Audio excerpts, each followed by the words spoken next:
You wake up already tired, and the first thought in your head is not about dreams or plans or the future. It's about money. Not big money. Just enough to survive the day. Enough to get through the week. Enough to not fall behind again. Rent is due. Food is running low. Your phone bill is coming.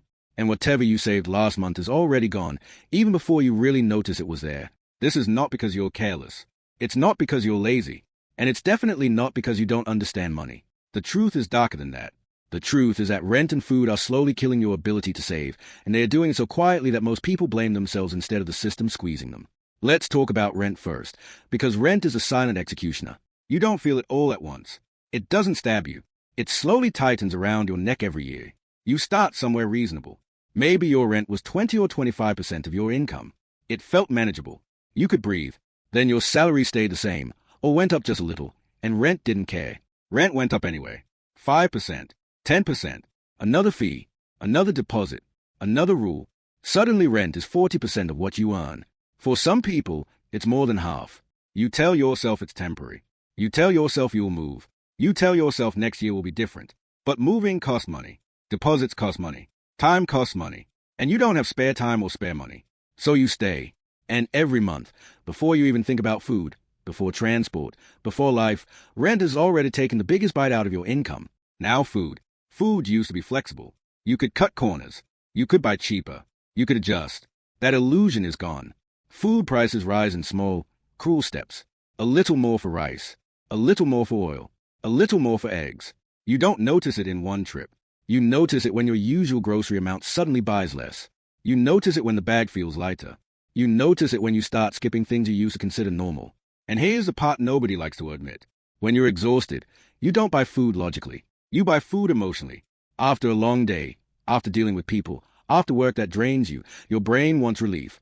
Something warm, something quick, something that feels like a reward. That small takeaway, that snack, that extra item, it's not stupidity. It's fatigue spending. Your brain is just trying to survive. So rent takes a first cut. Food takes a second. Transport takes a third. Bills take the fourth. And saving comes last. Always last. Saving only exists if something is left over. And most months, nothing is left over. This is where the slow death of saving begins. Not with a bad decision, but with math that doesn't work anymore. People love to say just save 10%. They say it casually, like they're suggesting a different brand of toothpaste. But 10% of what? If you earn a modest salary, let's say something average, after rent and food and basic life, 10% doesn't exist. You're not choosing not to save. You're being told to save money that never reaches your hands. And when you try anyway, when you force yourself to save something, it feels fragile. You put a small amount aside. You feel a brief sense of control. Then life happens. A medical bill, a repair, a family issue, a sudden expense. And that savings is gone. Not spent on luxury. Not wasted. Gone on survival. After this happens a few times, something breaks inside you. You stop trusting the idea of saving. You start thinking, what's the point? Why torture myself for months just to watch it disappear in one bad week? That thought is dangerous because it feels logical. And it slowly rewires how you see money. You stop planning long-term because long-term feels fake. You stop thinking years ahead because next month is loud enough. Your world shrinks to the size of your bills.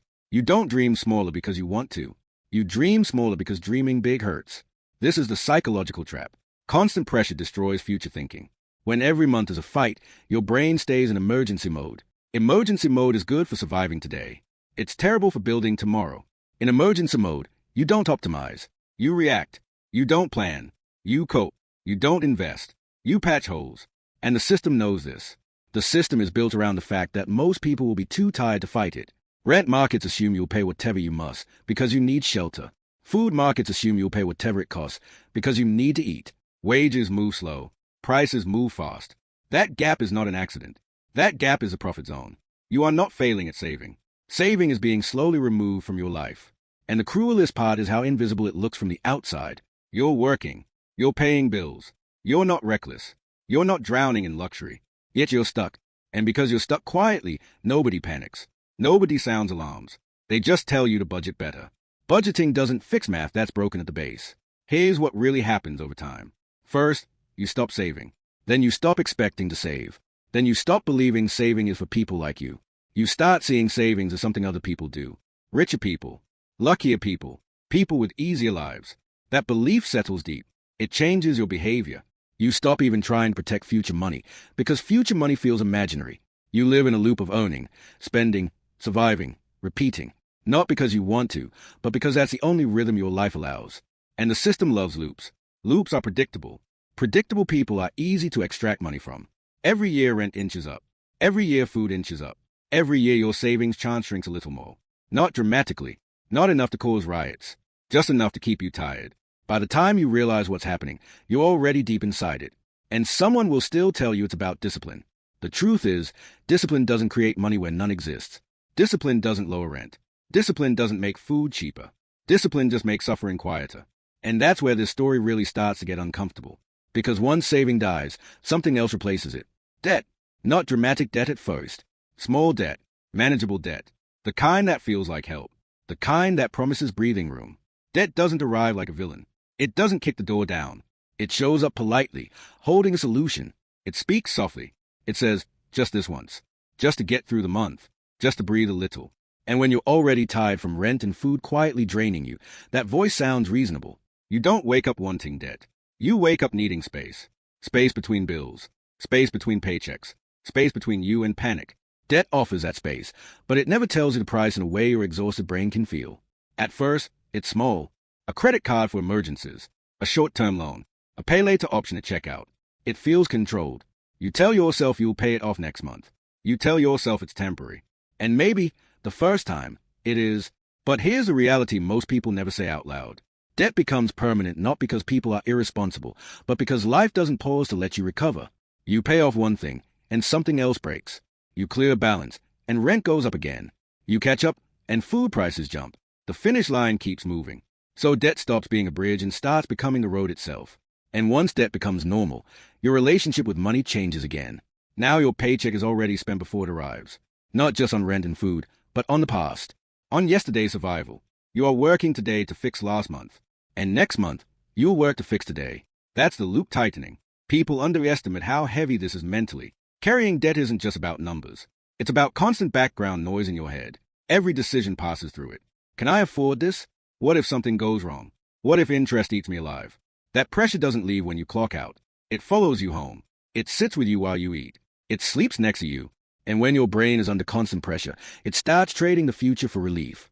You choose smaller pleasures because bigger plans feel impossible. You stop asking what's best and start asking what hurts less right now. This is not weakness. This is human behavior under stress. The system depends on this behavior. Interest exists because desperation exists. Fees exist because mistakes exist. Penalties exist because exhaustion creates errors. When you're mentally drained, you miss dates. You overlook fine print.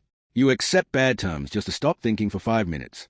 And the worst part is how invisible this process looks from the outside. You still show up to work.